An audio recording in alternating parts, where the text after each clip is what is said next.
Alright folks, there's been a change in plans. Wait a minute.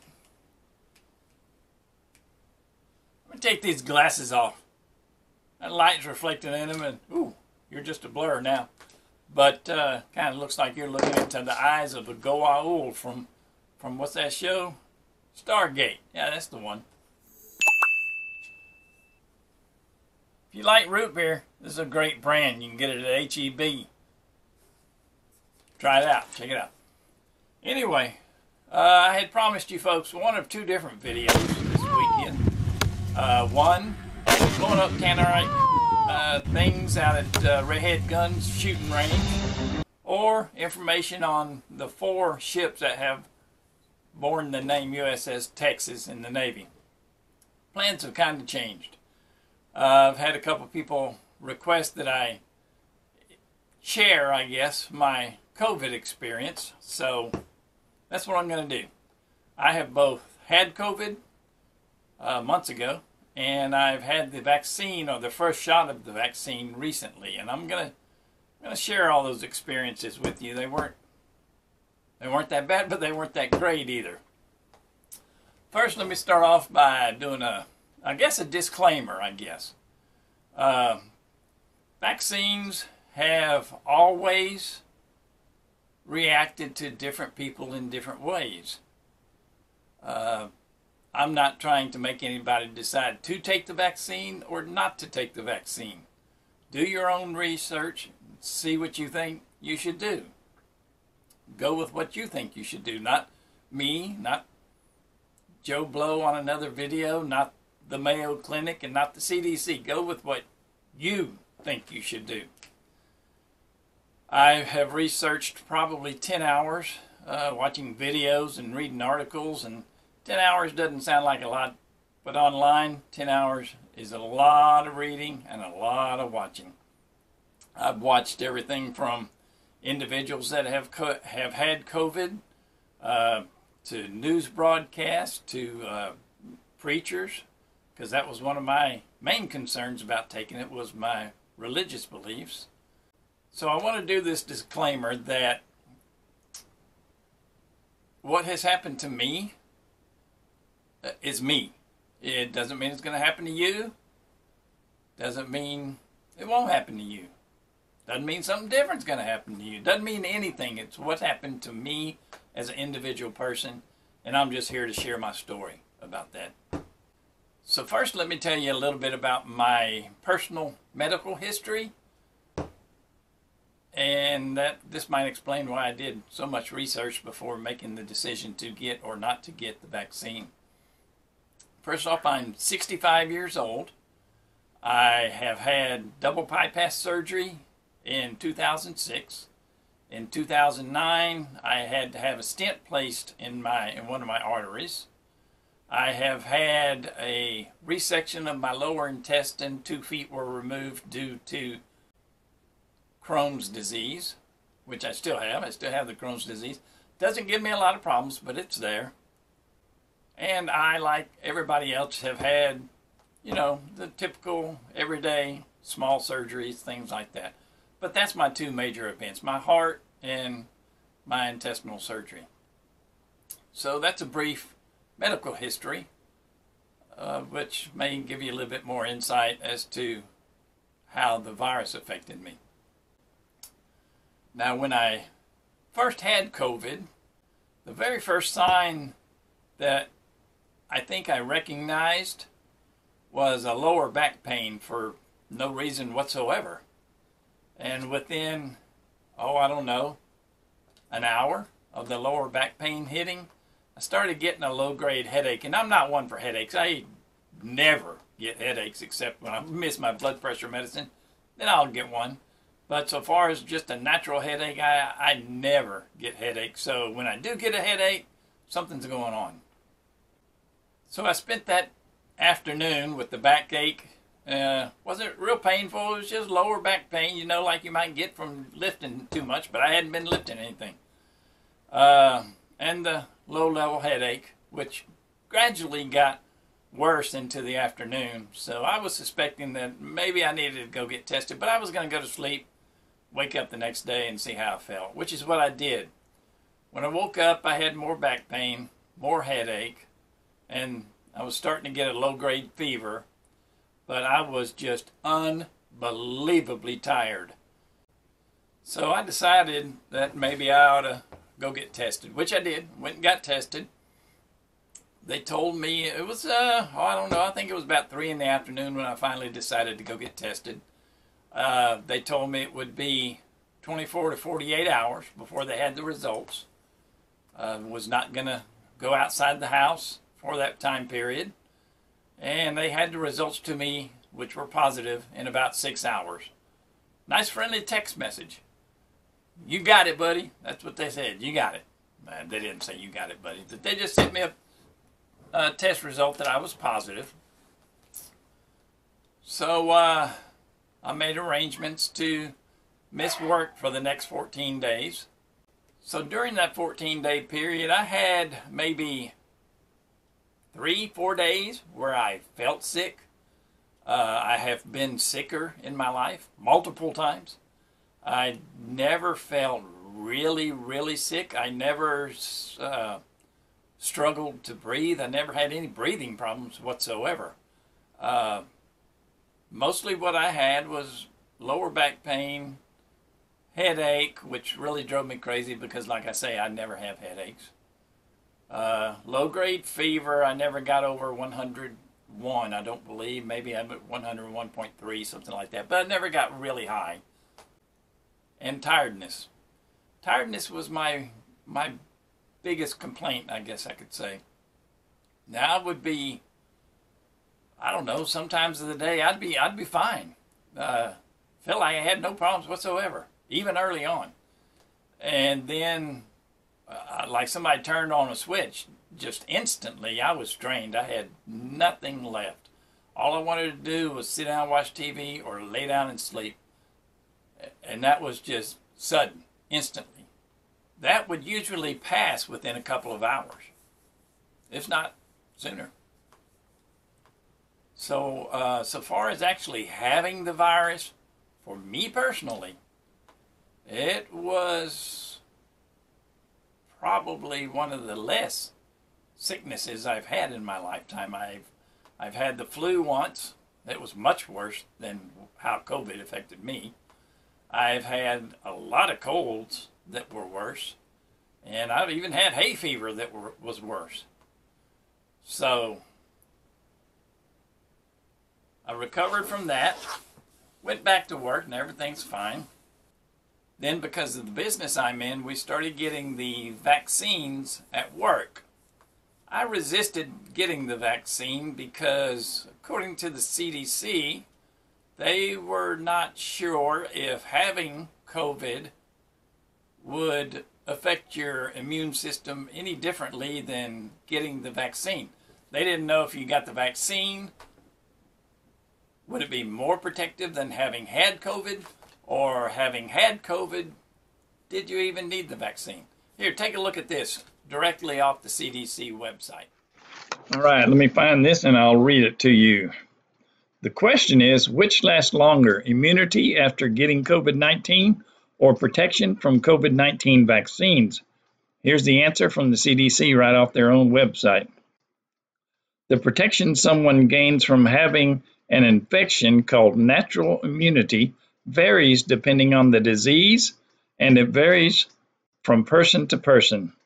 Because this virus is new, we don't know how long natural immunity might last.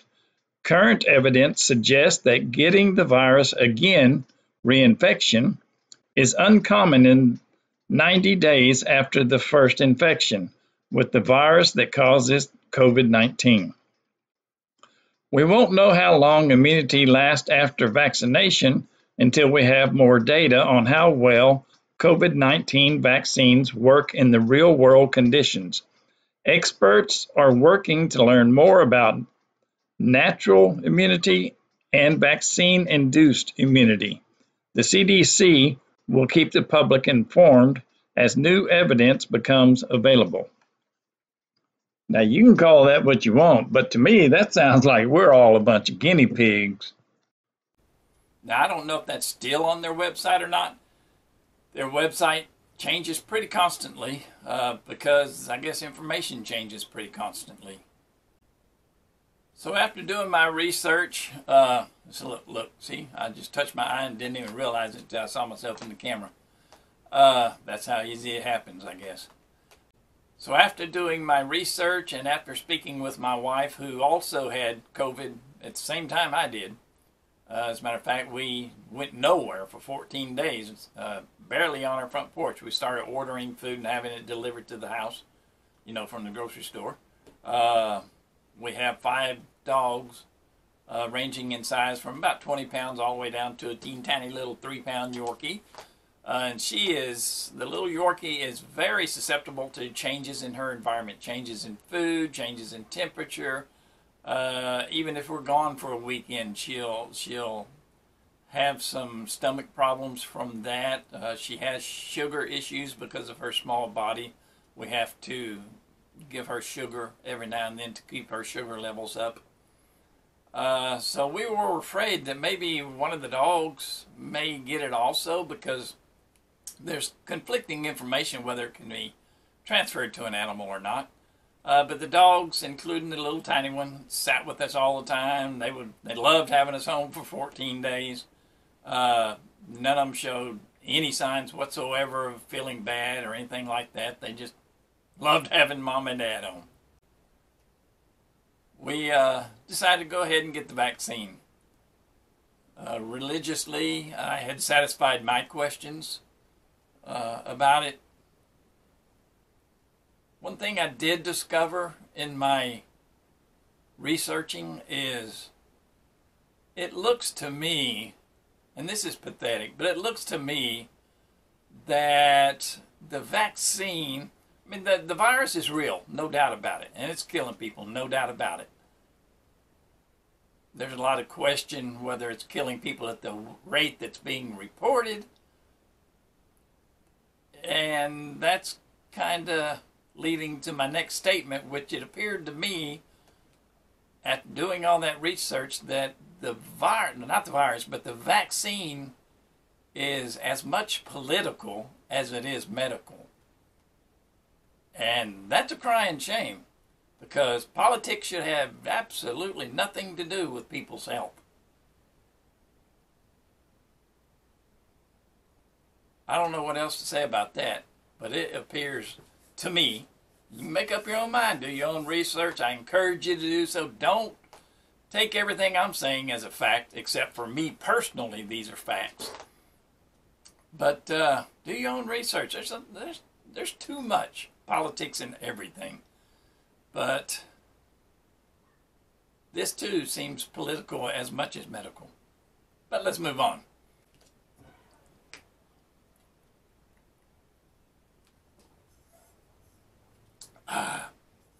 Man, that's good stuff. Oh, I already showed you. I'm showing you again. Oh, dang. Go get you some.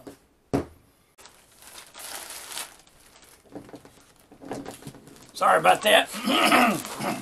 Just had to go pick up a package that my wife had delivered by Jeff Bezos. I guess that's Amazon. I swear, I think we pay for Amazon's website by ourselves. So anyway, let's go into what happened with the vaccine. We set our day up for our first, it's 2 doses. 1 dose, then I believe 21 days later, another dose. So we set ourselves up at a clinic, at our job, for our first dose, which we got. Within about an hour, I started feeling a little dizziness, which, the vaccine, you don't really think much about that. It's just a little bit of dizziness from a vaccine. Within about 2 hours, 3 hours maybe, I was very dizzy and getting a low-grade headache. And there were a couple times I had to stop and kind of let my brain catch up with my ears, I guess, and get my balance good. Now at work, I walk, about 20 miles a week at work. So I'm in pretty good health, I think. When we came home that night from getting the shot, the first vaccination, by that time it was maybe 10 hours later. I had a pretty severe headache, pretty severe dizziness, lower backache pain, and a lot of people complained about the injection point being sore. Mine was not at that point. Went to sleep thinking that I'd wake up okay, short-term reactions to the vaccine. When I woke up, I felt like crap. I felt worse than when I had the virus. My arm, the injection point was definitely hurting. A large area, about the size of a baseball, I guess, about, 4-inch diameter around the injection point, was not only sore to the touch, but sore just to move the arm made it hurt. I had bad backache pain, severe headache. I felt cold, like I had a fever, although we took my temperature and I did not have a fever, but I felt like I had a fever. On the way to the bathroom to do all my morning doings, I scratched my cheek, and it felt funny to me. It felt puffy. So when I got in the bathroom, which is maybe 10 steps away from my bed, I looked at myself in the mirror and my whole face was swollen. My cheeks here especially, are still somewhat swollen, and we're talking 2 days later now. I could feel the swelling here in these cheeks with my hands. I could look at it and see it in the mirror, but my face didn't really feel swollen. About halfway through that day, now this is the next day, shot on Wednesday, Thursday midday, maybe 30 hours after the shot, I could start feeling, just by doing that kind of thing, I could feel the swelling in my face. I could feel the swelling in my mouth. And the way I feel that is I wear dentures. And the dentures, they fit completely different. So I can only assume that that is due to swelling in my mouth. They're still fitting different right now, 2 days later. And swelling is still in my face 2 days later. Now, something that has gotten a little bit better today is yesterday,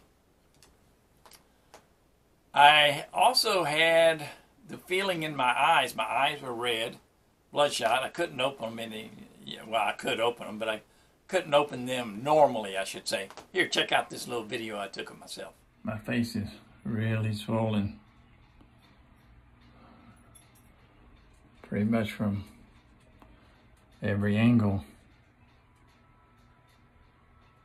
My eyes are very watery, red, itchy, feel like they got sand in them, and swollen. I can open them wider, but if I just normally let my eyes rest the way they do, they're not open nearly as much as normal.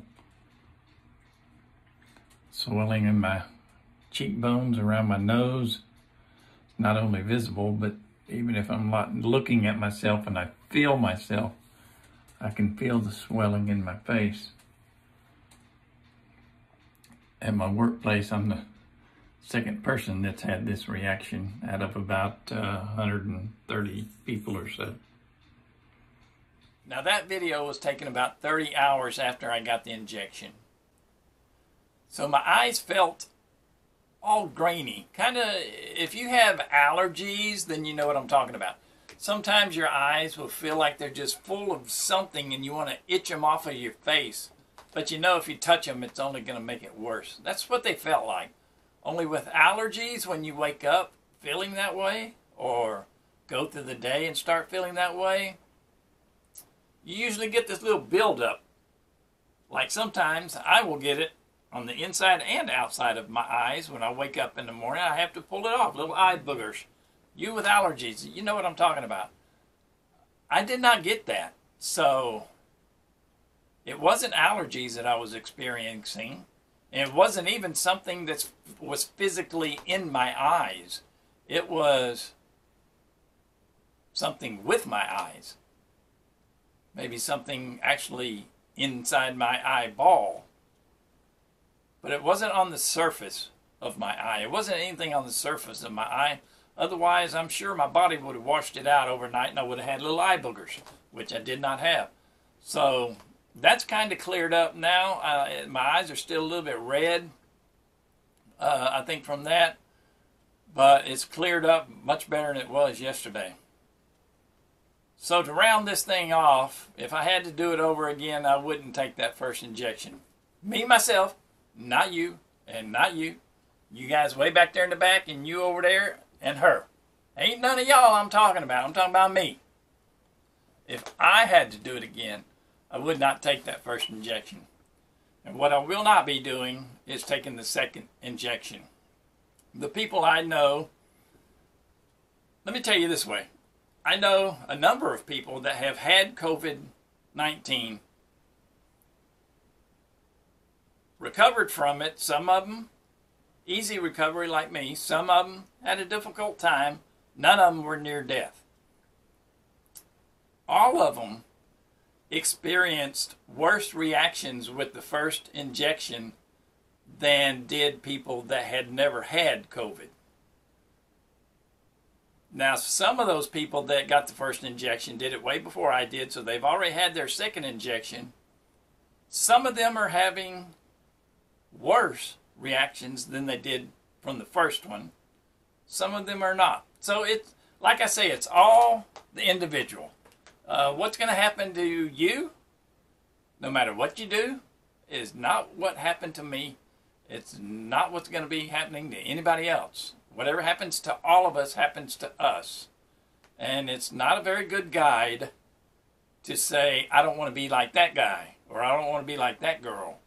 I don't want that to happen to me. I don't want that to happen to whoever. You can't really do that, because whether you get COVID or not, whether you get the vaccine or not, it's going to be different for everybody. It's going to be different for everybody. Sure, there will be a group of people in the average that pretty much have the same thing. But there will be those like me on the outsides that have something different that the group does not. And with me, it was the swelling of the face and the eyes. So I will not be getting that second shot. I'm, again, not telling you not to get the first one. I'm not telling you not to get the second one. I'm telling you, do your research. Think about your own medical history. Make your decision yourself and with your spouse or parents. But don't make it in accordance to what I'm saying or what anybody else is saying. You have to make it yourself. So before you make that decision, get online. Seriously, get online, do some research. Don't believe what you're hearing in the news or be skeptical of it, because this story doesn't have two sides. This story has a million sides. So do your research. Please do your research. And do your research until you are satisfied with your decision. Don't let somebody else talk you into it. Don't let somebody else talk you out of it. You decide. Me, myself, I will not be taking that second one. The first one has affected me more than the virus itself did. So the second one seems to be hitting people even worse. I will not be taking that. I have full confidence in the body that God has given me to take care of itself, although I know it can't 100% all the time. Sometimes it needs help. And when I think I need that help, I will get that help. Right now, with COVID-19, I don't think I personally need that help. And I hope you don't either. We have a miraculous body. It's well equipped for taking care of itself. And in my own personal beliefs, I believe that if you have had COVID-19, then you're good to go. You don't need the vaccine. I went ahead and took the vaccine. It was a mistake for me. But that's the way vaccines work, right? I mean, you take them, get a slight case, only this one's doing something different. It's not giving you a slight case, which also is a little troublesome to me. But that's the way they work. They teach your body how to take care of this or that virus. Well, my body, your body, everybody's body already has a system that does that. Our immune system does that. I trust my immune system, and I'm going to let it do what it's supposed to do. It's kind of like training, I guess. You let your immune system do what it's supposed to do, and it'll get better at doing it. Also, there's one other thing I would like to mention. I was taking about 2,000 milligrams of vitamin C a couple days before I got sick, or maybe I started right when I thought I had it. I'm not exactly sure, but I took it all the way through the sickness. That may have helped me some. And something that I saw on the Mayo Clinic website is that the virus needs a certain pH level inside the body to survive. If it goes below that pH level, the virus can't survive. If it goes above that pH level, the body can't survive. However, going below that pH level can be bad for the body as well. Going above the pH level doesn't bother the body. The Mayo Clinic had a video up on their website, and I'm not sure if that's still there or not either, but it was giving you a diet to follow of items that will help increase the pH in your body. And I did not follow the diet, but I did add one thing to what I ate, which was an item that had the highest level of pH in it that would increase the pH in your body the quickest, and that was avocados. I started eating 3 avocados a day. So, and it's good for cholesterol and blood pressure as well. So, I have not kept eating them, although I love avocados, so I don't know why I haven't, but I haven't. But anyway, during and a couple days before, I was taking high levels of vitamin C and eating 3 avocados a day. Is that what helped me? I don't know. If you're a nutritionist of any kind, let us all know in the comments. I don't know if that's what helped me or not. Did my body just take care of it itself? Was it a combination of the two? Was it something else? I don't know. I just know that with the virus, I did not have much trouble. With the vaccine, I had a lot of trouble. Nothing that ever made me even think I was going to get seriously ill, but I did get much sicker than I did with the virus. And the swollen face. What's up with that? Who wants to mess this up? Come on! Swell me up like a balloon. How can you do something like that to such a beautiful creature? But it happened. I can't believe it either. So anyway, make up your mind. Don't let nobody do it for you. Stick with your decision. And do what you decide. I hope my video change has not upset anybody. Trust me, I'll get to those other videos that I didn't get to, which are the Tannerite and the Texas ships. I'll get to those. But for right now, everybody stay healthy. Everybody stay happy. Do what you think you need to do. It's been a Jeep, a drone, and an old man. We'll be seeing you next time. Don't forget to go out and get yourself some root beer. Oh yeah. I'll take that to my wife. Dadgummit. Jeff Bezos. I swear you get more money than I am.